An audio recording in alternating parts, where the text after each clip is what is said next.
All right, what is up, you guys? Welcome back to another reaction video. So let's watch wrestlers who forgot the planned finish of a match. So without further ado, let's watch. For Ricochet, there's a 3 count. I want to see an official decision. Wrestlers who forgot the planned finish of a match. Number 1, Alberto Del Rio vs Randy Orton, Hell in a Cell 2012.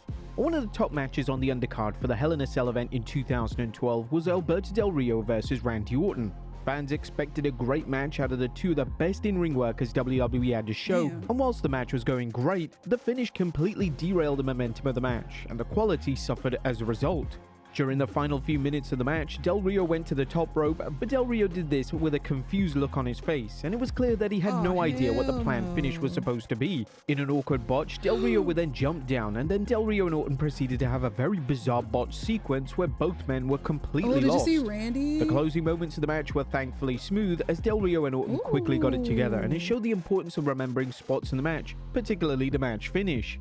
Number 2, Randy Orton vs John Cena vs Kofi Kingston, Raw 2010. The pay-per-view match in 2012 wasn't the only time in which Randy Orton had been in a match where his opponent forgot the match, as in 2010, Orton competed against Kofi Kingston and John Cena on Raw, and it resulted in one of the most infamous botches in Raw history. In the match, the finish went completely wrong. Kingston was supposed to be pinned following a punt kick, however Kingston got up early, meaning that Orton had to go off script and use an RKO. Orton, who had established anger management issues at the time, went on a huge tirade, and he notoriously called Kingston stupid in the middle of the ring. Kofi Kingston, jaw and face planted. Orton drew so much attention to Kingston for getting the finish that fans were fully aware that Kingston had messed up. If Orton had just managed to remain professional, then there wouldn't have been much fanfare, and Orton and Kingston would have quickly improvised a new finish. But this unfortunate botch led to WWE cancelling Kingston's push indefinitely, and this real-life incident would be even cited when the two would embark on a main event feud in 2019. Number 3, Samoa Joe vs Sting. I understand his frustration because he could have gotten hurt. Like Randy could have hurt him, you know what I'm saying? But he's professional, so thankfully he was able to, not do that. But I can understand him being frustrated. One of them could have gotten hurt, so dang, I agree. I'm Victory Road 2009. No matter how experienced wrestlers are, nobody is immune to forgetting the match finish. In 2009, TNA presented their annual Victory Road pay-per-view, and one of the most anticipated matches on the card was Samoa Joe vs Sting. This was the match in which Sting somehow forgot the finish completely. During the match, Joe attempted to get Sting up onto the top turnbuckle to set up the Muscle Buster finisher, but Sting wasn't cooperating. After this weird moment of Sting not knowing the planned finish, Joe called an audible and put Sting in the coquina clutch, and the match would come to an end. It was apparent during the final moments that Sting and Joe were communicating, so it was likely the case that Sting simply forgot the planned finish, and Joe did his best to move the match along without too much attention being drawn to the mishap. Number 4, The New Day and Mark Henry vs the Usos and the Dudley Boys, Raw 2016. Table matches in pro wrestling can often be chaotic, and in 2016, Biggie managed to forget his planned involvement in the match finish. The February 8, 2016 edition of Raw featured an all-star tables match as the New Day and Mark Henry took on the Usos and the Dudley Boys. The finish of the match was supposed to see Biggie take a 3D through a table, however before this spot could even go down, Biggie had already rolled out of the ring to sell. Bubba Ray would then shout E with the hopes of getting the attention of the former WWE champion, and Biggie would insert himself back into the action and the match would come to a close. Bubba Ray handled this extremely well as he would shout it out loud enough for Biggie to hear, but not too loud that it would be so obvious to the audience that one half of the Dudley Boys was trying to communicate with his opponent.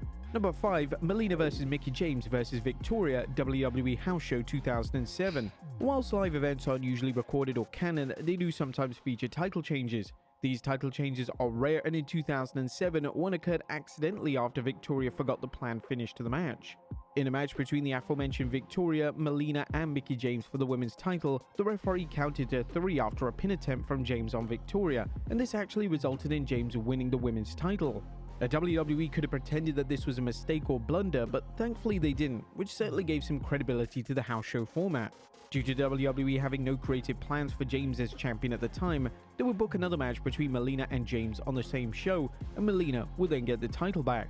James would discuss the incident on the Ring the Bell podcast, and this is what the wrestling legend had to say. What happened in Paris? I don't know if I should speak because there were 3 parts. 4 parts to this match including the referee, 5 if we include Ricky Steamboat. It was obviously a triple threat match and Melina was the champion. Victoria was out there and I made the cover and the 3 count happened. It was like the championship was not heard around the world. It is in the history books though, because I demanded it. If this happened in today's WWE, then it would quickly be the talk of social media, and it would have been interesting to see how WWE would handle it in front of a modern day audience. Number 6, Cody Rhodes, Ted DiBiase and Wade Barrett versus Daniel Bryan, Ezekiel Jackson and Sin Cara, SmackDown 2011. In a 6-man tag match, it's of the utmost importance that each wrestler knows their planned spot, and it's vital that they tag in and out at the correct time. Unfortunately, during a 6-man tag match on SmackDown in 2011, Sin Cara forgot the finish, and when he mistakenly tagged in Daniel Bryan, the match fell apart. During the in-ring action between Bryan and Ted DiBiase Jr., Bryan randomly pinned DiBiase after the referee counted the 3. This was total chaos as everyone in the match looked completely lost. This is a match that Cody Rhodes will go on to call. It also kind of looked like the ref, I don't know, that count kind of looked like he was giving them somewhat of a chance to kick out. Like he didn't really want to do the 3 count. I don't know. His worst match ever, and it's easy to see why WWE's resident top star holds the match in such low regard. Number 7, The Miz and John Morrison versus Matt Hardy and Mark Henry, ECW TV 2008. One of the talking points when it came to the WWE in the summer 2008 related to The Miz.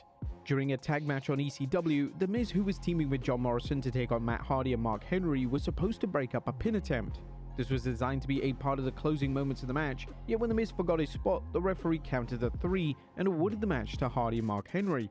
This was painfully awkward to watch, as it was evident that The Miz had messed up. Instead of reprimanding The Miz, WWE made the controversial call to fire the referee for the match, Wes Adams. This executive call received a ton of criticism, and it was a case. So I feel like I'm right then. I feel like I'm right. When I said that, I feel like that ref kind of hesitated a little bit. Like, he has to do his job, you know, he has to do the count, but it's like at the same time, damn, I do feel like he kind of hesitated just a little bit so he can kick out, you know? Wow. Case of Vince McMahon needing someone to blame, and with him being high on The Miz at That's the time, dirty. the blame fell unfairly on Adams. So dirty. Number 8, Becky Lynch versus Dana Brooke versus Charlotte Flair versus Emma, NXT TV 2015. And before the inaugural NXT TakeOver Brooklyn show, WWE would deliver a fatal 4-way between Becky Lynch, Dana Brooke, Charlotte Flair, and Emma. When the match was over, all anyone could focus on was a huge botch by Lynch, who somehow forgot the match finish and was pinned by Emma as a result. According to Lynch in her book, she assumed the planned spot was to have Brooke break up the pinfall attempt. Lynch legitimately believed that Vince McMahon would fire her, but luckily, McMahon's main concern was checking that Lynch was okay. And number 9, Bret Hart versus the British Bulldog at SummerSlam 1992. Bret Hart is one of the greatest wrestlers to ever lace up a pair of boots, and his elite level performance at SummerSlam 1992 was a testament to this. Hart took on the British Bulldog for the Intercontinental title, and due to the Bulldog being in a less than stellar condition, Hart had to literally talk Bulldog through the entire match.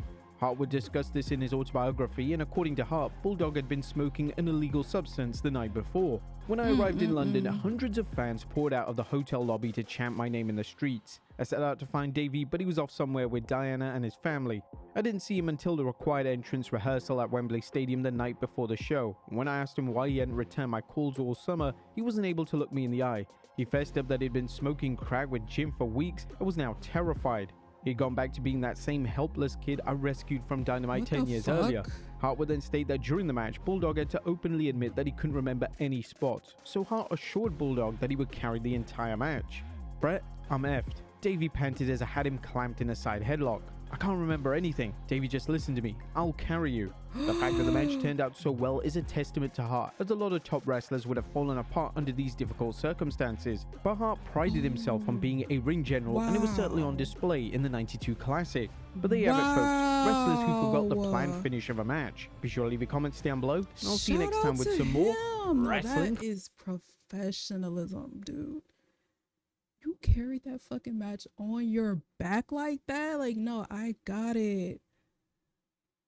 But no, on the other hand, getting fucked up like that is crazy because you could get hurt. I always just think about how people could get hurt. You know what I mean? But yeah, that's bogus what happened to that ref too. I had a feeling like that's probably what would happen. Like the ref would probably get blamed. But like what's was he supposed to do? You know what I'm saying? Like what was he supposed to do? We all would have seen how we all would have felt some type of way had the ref did like a weird count, I guess. Cuz we don't know who's supposed to win or lose or whatever. So I don't know, like what the hell was he supposed to do? But that's gonna do it for this reaction, you guys. Make sure to leave some likes and comments down below. Let me know what you guys think, and I will see you in the next one.